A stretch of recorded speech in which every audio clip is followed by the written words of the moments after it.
Magkaiba ang seal at sea lion. Ang tunog ng seal ay oh. Ang tunog ng sea lion naman ay oh.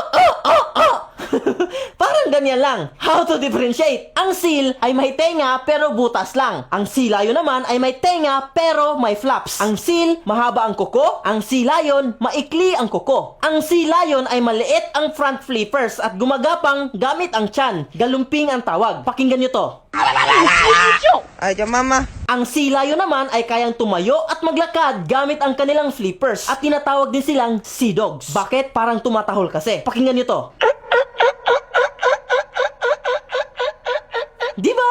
Ang mga seal ay medyo tahimik at gustong mapag-isa. Ang mga sea lion naman ay maingay, makulit, at very sociable. O casal mais lindo do Brasil.